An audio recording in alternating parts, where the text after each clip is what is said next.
आता वीकेंड आल्यावर करू असं म्हणत साचलेली सर्व कामं करावी लागतात ते रविवारी.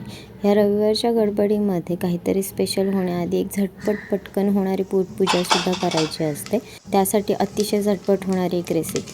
तेल घेतलं आहे, राई, जिरं, मेथीचे दाणे, बारीक चिरलेला कढीपत्ता चांगला परतून घेतला आणि कुकरमध्येच ही रेसिपी करायची आहे, कारण की ह्यासाठी जास्त तामझाम नाही आहे.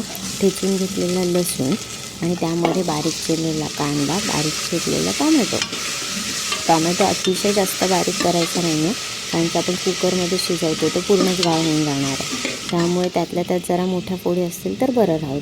हळद टाकली आहे. तुम्ही इथेच आत्ता जर टाकायचं असेल तर तिखट म्हणजेच हिरव्या मिरच्या किंवा लाल मिरच्या किंवा लाल मिरचीची पावडर किंवा तुमचा कुठलाही घरगुती रस्सा भाजीचा मसाला तुम्ही वापरू शकता. इथे मी काहीही तिखट वापरलेलं नाही, कारण फिक्की आणि तिखट अशी वेगवेगळी भाजी करत बसायची नाही आहे मला, त्यामुळे एकच फिक्की भाजी करणार आहोत. त्यानंतर त्यामध्ये मिक्स डाळी टाकल्या, तूर, मुगाची डाळ आणि मसूर डाळ. त्यानंतर त्यामध्ये बारीक चिरलेली शेपू आणि गरजेनुसार पाणी. याला शिट्ट्या घ्यायच्या आहेत. तुमच्या कुकरला शिजवून घेण्यासाठी म्हणजे डाळ शिजवून घेण्यासाठी किती शिट्ट्यांची गरज पडते त्या आवश्यकतेनुसार शिट्ट्या करून घ्या. मीही तसंच केलं आहे. अगदी झटपट, अगदी 1 ते 2 शिट्टीमध्येच माझ्या इथे डाळ चांगली शिजून निघते.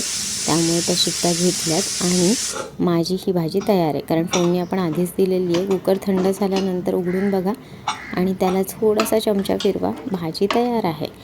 आणि ही भाजी आणि त्याच्यासोबत गरम गरम वाफाळलेला भात किंवा गरमागरम भाकरी, चपाती, झटपट भाजी तयार आहे. यावरती कच्चं तेल घेऊन जर खाल्लं तर लहान मुलांना खूप जास्त आवडतं. ट्राय करा.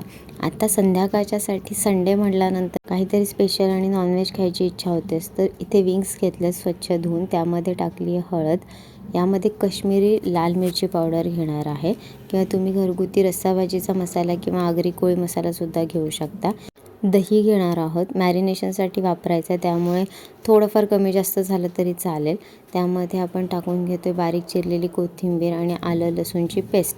लिंबू पिळून घेतलं आहे. लिंबाचा रस आणि मीठ टाका. मॅरिनेशन करून घ्या. एवढ्याच मॅरिनेशनवर खूप भारी लागतं आहे. यामध्ये आपण कसुरी मेथीची पानं थोडीशी चोळून टाकली तर खूप छान लागतं. आता हे चिकन विंग्स जमेल तेवढ्या वेळ तुम्ही मॅरिनेट करा. मी दुपारचं जेवण झाल्याच हे मॅरिनेट करून ठेवलेले होते फ्रीजमध्ये. त्याच्यानंतर आता मला जेव्हा संध्याकाळी बनवायचे आहेत तेव्हा मी हे व्यवस्थित कोट करून घेणार आणि मग फ्राय पॅनमध्ये थोडंसं ऑइल स्प्रे करून त्यावरती मी ठेवणार आहे. आता मी हे बनवते ओव्हनमध्ये. मी ग्रिल करणार आहे. तुम्ही याला ग्रिल करू शकता किंवा नॉर्मली पॅनवरसुद्धा तेल टाकून याला फ्राय करून घेऊ शकता. आपलं तंदूर टाईपमध्ये जे घरगुती गॅसवर ठेवणारे आजकाल येणारे स्टँड्स असतात त्यावरही करता येतं आणि खूप छान लागतात. हे नक्की ट्राय करा. झटपट होतात. ओव्हनमध्ये टाकल्यानंतरसुद्धा तुम्हाला पहिली वरची साईड झाल्यानंतर पुन्हा एकदा घेऊन त्यामध्ये उलट्या साईडला वगैरे करून घ्यायचं आहे. तर अजून बेटर क्रिस्पी आणि टेस्टी होण्यासाठी बटर वगैरे लावू शकता. मी इथे लावलेले नाही आहेत, पण विंग्स तयार आहेत.